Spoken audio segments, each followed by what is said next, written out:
Boa noite, meus irmãos, boa noite, minhas irmãs. Que a paz de Jesus esteja com todos nós.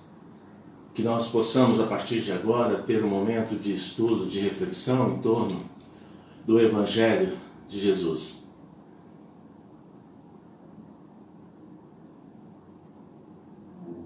Boa noite, minhas irmãs, boa noite, meus irmãos.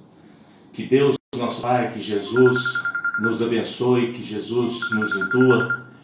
Que possamos todos nós, a partir de agora, ter um momento de reflexão à luz do Evangelho de Jesus.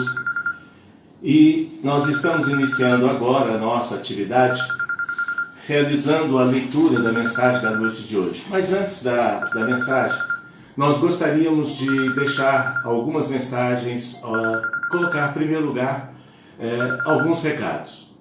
O recado que nós temos para vocês é que as nossas palestras elas estão sendo transmitidas a segunda, quarta e sexta, sempre 19h55, por volta das 20 horas. Hoje nós tivemos um probleminha técnico, peço desculpas a vocês, e é muito bacana, muito legal. Nós temos esse momento de música espírita antes de nós podermos iniciar, antes de começarmos. Então, um outro recado que nós fazemos a todos vocês é que coloque a sua água, a sua garrafa de água próximo ao computador, ao seu telefone, ao seu celular, porque nós temos certeza que os benfeitores amigos aí estão, que eles vão fluidificar. Temos certeza também que reunidos como estamos, não só através do conhecimento, mas acima do coração, que os benfeitores amigos nesse instante estão em nossos lares, que estão abençoando, higienizando os nossos lares, permanecendo assim as melhores energias. Então nós vamos começar o estudo, a nossa palestra da noite de hoje, realizando uma leitura e em seguida nós faremos a prece. E a leitura que nós escolhemos hoje está em Mateus capítulo 5, que é exatamente o que deu origem ao nosso estudo, que é as bem-aventuranças. E diz assim Mateus no capítulo 5, ele registrou: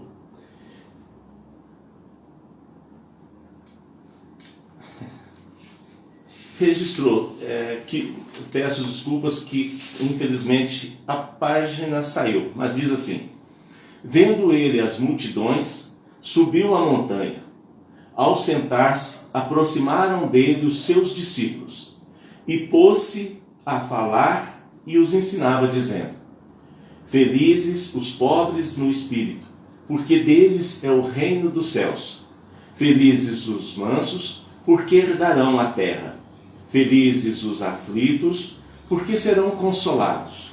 Felizes os que têm fome e sede de justiça, porque serão saciados. Felizes os misericordiosos, porque alcançarão misericórdia. Felizes os puros no coração, porque verão a Deus.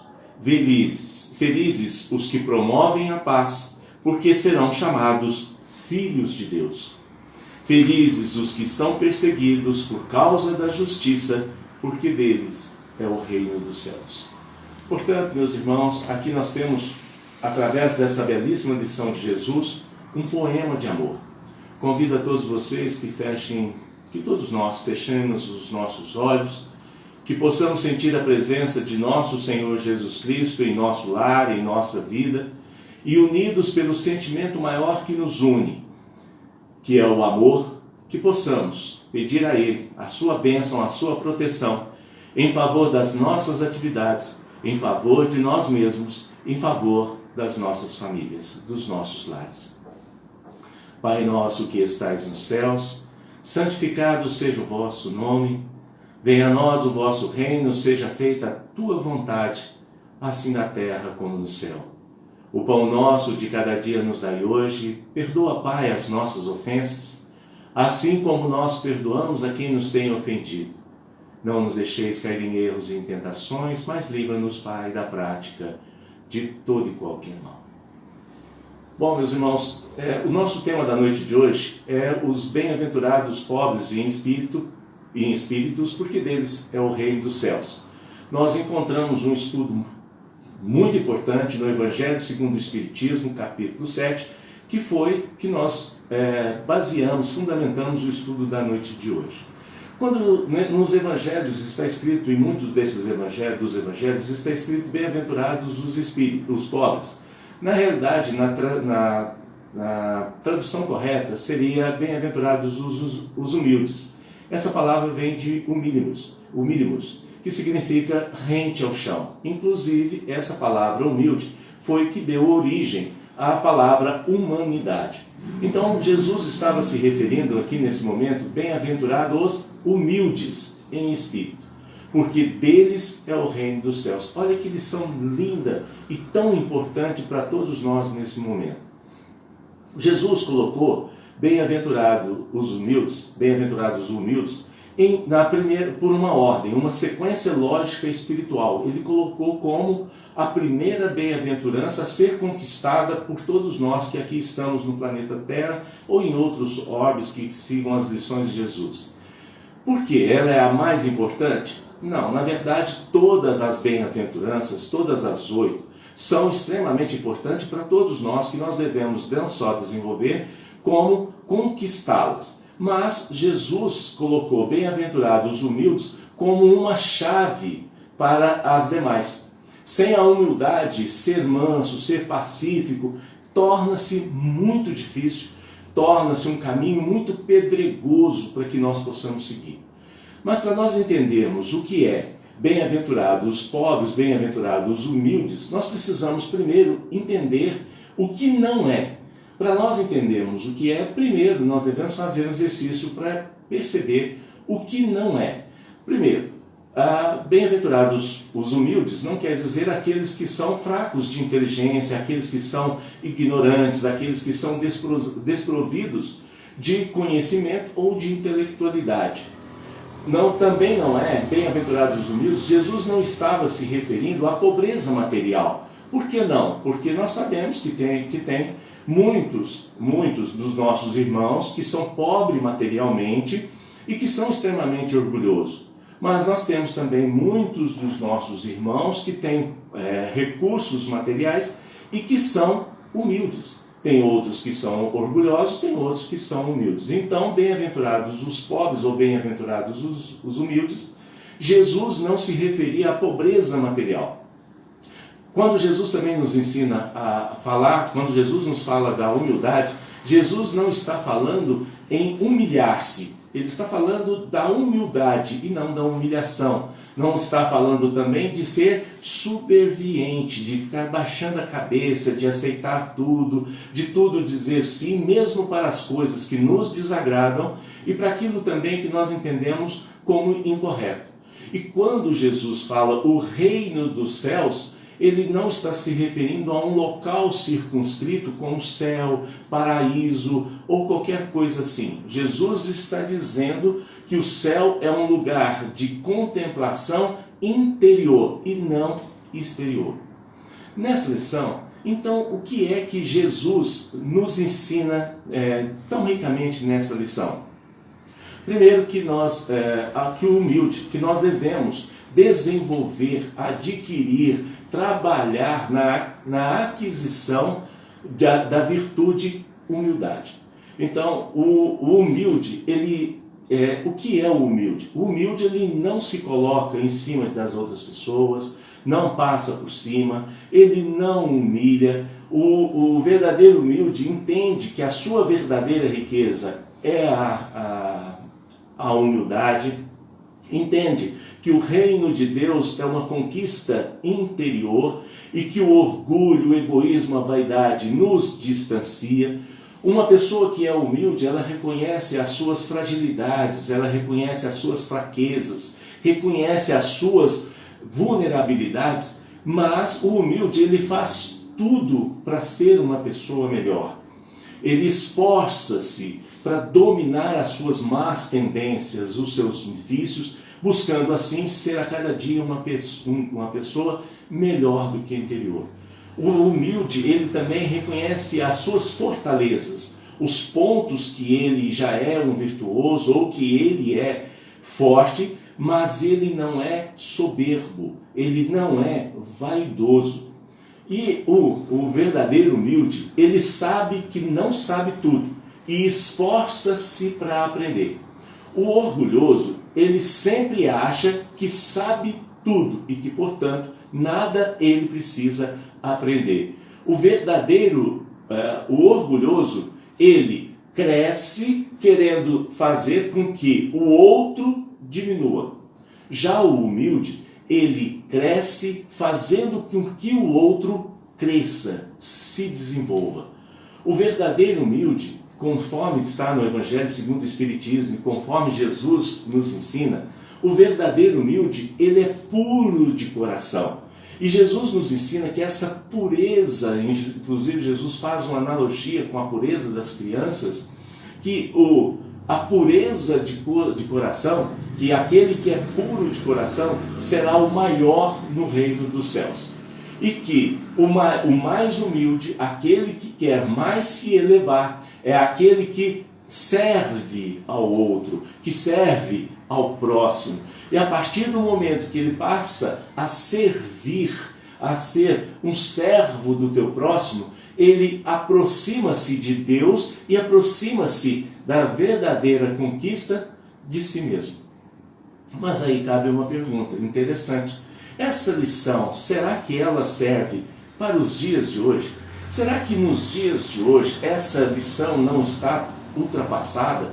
Será que ela não está equivocada? Será que essa lição ela é aplicada aos dias de hoje? Meus irmãos, mais do que nunca. Essa lição nunca foi tão atual, tão importante, tão necessária como agora. Muitos de nós, nesse instante, estamos sofrendo porque nós acreditamos que perdemos o controle sobre tudo, ou sobre determinadas coisas. Nós não temos controle sobre tudo. Há algumas coisas que nós temos controle, mas outras quem tem é Deus.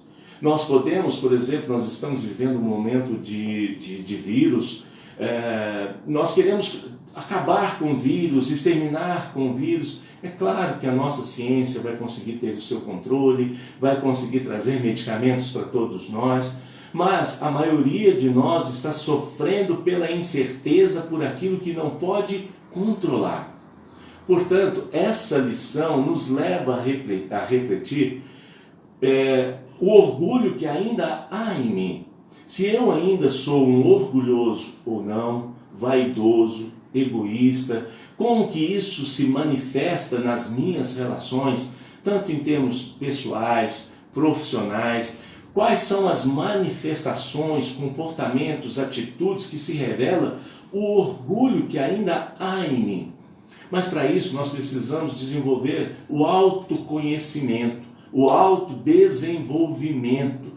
Nós precisamos descobrir, refletir quem somos. Por que estamos sofrendo? Por que estamos aflitos? Por que nós estamos tão agoniados nesse momento, se Deus é o Pai e se Deus é que tem o controle de tudo?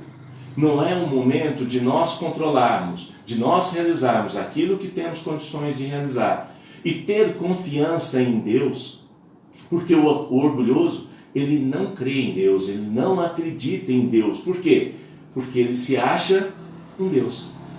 Então, Joana de Anjos, o espírito Joana de Anjos, através de Divaldo, tem uma frase, ela fala uma frase muito importante para todos nós. Ela diz o seguinte: o maior desafio do ser humano é o próprio ser humano. O maior desafio que nós temos que enfrentar agora não é se vai haver desemprego, não são as coisas externas. O maior controle, o maior desafio que nós temos que ter até agora, que nós temos que ter nesse momento, o desafio maior é sobre si mesmo. Manter a paz, a tranquilidade, a serenidade, estabelecer uma relação de confiança com o Pai, confiando que tudo o que acontece jamais ficaremos sós, que nessa jornada que nenhum de nós caminha a sós ou caminha a solidão. Que Deus é Pai, que Deus é amoroso, que a humildade nos fará aproximar dele. Mas o contrário também é verdade. O orgulho, a vaidade, o egoísmo nos afasta de Deus. Há uma história, um amigo meu me contou uma história já há uns 12, talvez 13 anos. É um fato, segundo ele, verdadeiro, que aconteceu na vida dele, que trouxe grandes ensinamentos. Ele já é espírita há aproximadamente 20 anos, um estudioso da doutrina espírita, e ele me contou que há uns 13 anos atrás, talvez 14 anos atrás, estava ele sentado, almoçando um dia do domingo, ele, a esposa, 2 filhos, mais uma filha que ele tem, e ele contava a sua trajetória na vida, biograficamente, contando a sua infância, a sua juventude, a sua mocidade, agora o seu momento tão especial em que ele estava vivendo, e ele foi descrevendo passo a passo a existência que ele havia percorrido. Quando um dos seus filhos, por volta dos 15 anos naquele momento, olhando para ele, disse assim: pai, você já percebeu que você sempre teve funções de comando? E aí, com base nesse estudo do Evangelho segundo o Espiritismo, capítulo 7, Bem-aventurados pobres de espírito, ele, fazendo uma reflexão, uma análise, ele trouxe a sua história, o seu hoje presente, o seu passado, o seu hoje presente, para a sua realidade e para aumentar o seu aprendizado. E segundo ele, disse o seguinte: quando ele era criança e ia jogar bola com os amigos, ele sempre era o dono da bola, o dono do time, ele que organizava a turma ali para jogar bola. Depois ele começou a estudar, ele passou a ser um dirigente de classe, foram escolhidos pelos colegas, depois pelos professores, ele começou era ele o representante de classe. Depois, quando ele chegou na época do tiro de guerra, havia 2 cargos ali, um era o soldado, o outro era cabo. E lá estava ele novamente já como cabo. Começou a jogar futebol, 18, 20 anos, ele tornou-se o capitão do time, entrou para a faculdade, foi um dos representantes do diretório acadêmico da faculdade que ele frequentava, começou a frequentar uma ONG não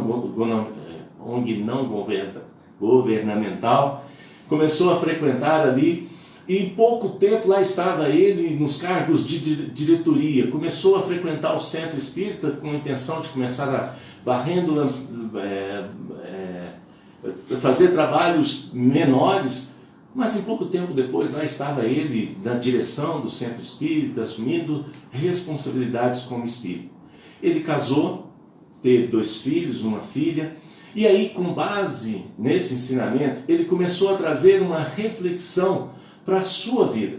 Ele começou a refletir que em todos os cargos de comando ele foi conduzido, é lógico, pela sua interatividade, pela sua participação, a sua inteligência, a sua empolgação, mas ele percebeu que todos os cargos até então que ele havia assumido, ele havia chegado a eles, inclusive na empresa que ele entrou como escriturário e saiu como superintendente, que sempre ele foi chegando nesses cargos através da vaidade, através do orgulho. O egoísmo o impulsionou e fez com que ele fosse conquistando. Ele teve uma carreira de sucesso, tem uma carreira de sucesso, mas ele passou a perceber, através desse estudo, que até mesmo dentro do seu lar, ele era uma pessoa que agia como um chefe. Que ele sim teve sucesso, teve reconhecimento, mas que esse sucesso, esse reconhecimento que ele teve, causou muita energia, desgastou muito, que ele sofreu muito, não só profissionalmente, mas até mesmo dentro da sua família, porque ele era oriundo de um divórcio, casou novamente, e ele começou a perceber que o seu casamento lá atrás foi desfeito devido ao seu orgulho, devido à sua não aceitação de opiniões contrárias, e graças a essa lição, ele começou a observar como que Jesus agia. O que ele percebeu, por exemplo, era que Jesus trabalhou em equipe, e que ele, no seu orgulho, achava que tudo ele conseguia fazer sozinho. Ele, dentro da sua casa, ele começou a trabalhar a família em equipe. ele começou a participar das atividades corriqueiras da casa. Ele que ficava tão irritado naquele momento porque a sua condição financeira muitas vezes saía fora do seu controle e isso trazia um estresse muito grande. Ele começou a dividir o seu controle financeiro junto com os seus filhos. Ele começou, quando saíam de férias, os filhos começaram a participar, a esposa em escolher o local, o lugar, a data. Quando não havia consenso, ele estabeleceu um sorteio, ou então vamos escolher um outro lugar. Ou seja, ele começou a trazer o que Jesus ensinou, o trabalho de equipe, o trabalho em equipe que Jesus trouxe, a maneira humilde como Jesus liderou os seus discípulos, ele começou a aplicar não só na sua vida profissional, mas principalmente dentro do seu lar. Ele se tornou uma pessoa mais justa, em buscar ouvir todas as partes e não querer ter sempre razão. Ele se achava muito especial. Quando as pessoas não concordavam com ele, ele humilhava, ele desrespeitava. Ele passou a ser mais prudente, mais cuidadoso no trato com as pessoas. Buscou, a partir de então, ser menos impulsivo.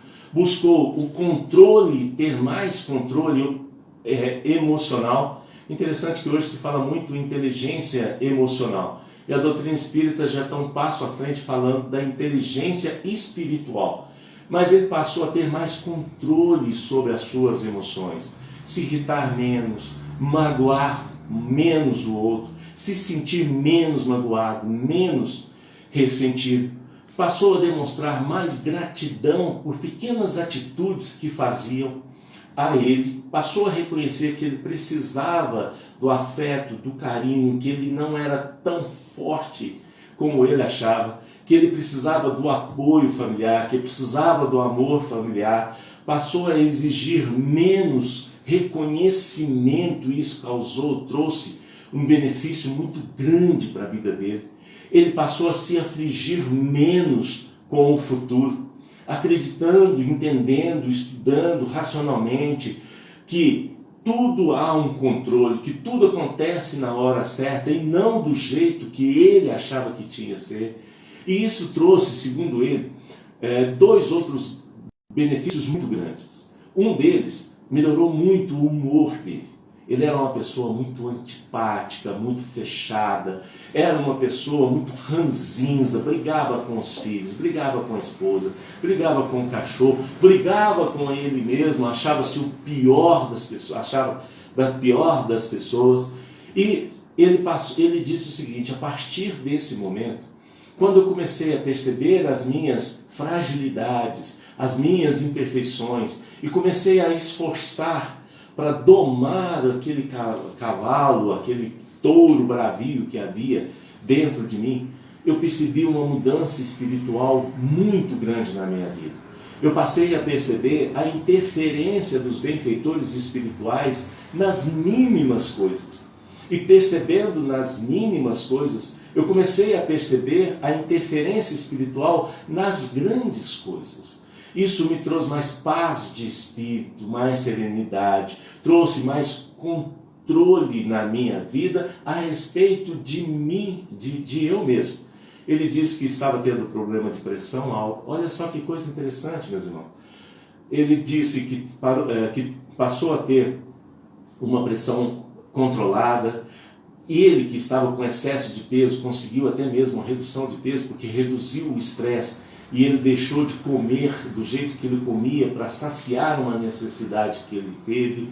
Ou seja, melhorou em todos os aspectos da vida dele. Quando ele se percebeu orgulhoso, vaidoso, egoísta, quando ele começou a trabalhar na sua melhoria espiritual, na sua transformação moral, para tornar-se uma pessoa mais humilde, mais colaborativa, mais humana, mais esperançosa e mais confiante. Meus queridos irmãos, nós estamos nos aproximando do final. Agradeço a todos vocês que acompanharam aqui conosco. Muito obrigado a todos vocês. Nós estamos caminhando para o nosso final. Antes, eu gostaria de agradecer por você ter deixado eu entrar na sua casa. Quero dizer que me fiquei muito feliz em recebê-lo na minha casa, no meu lar. Queria dizer que no domingo nós vamos comemorar as nossas mães. É um dia de nós, talvez a gente esteja distante, mas isso não quer dizer que de coração, de mente, nós não estejamos próximos.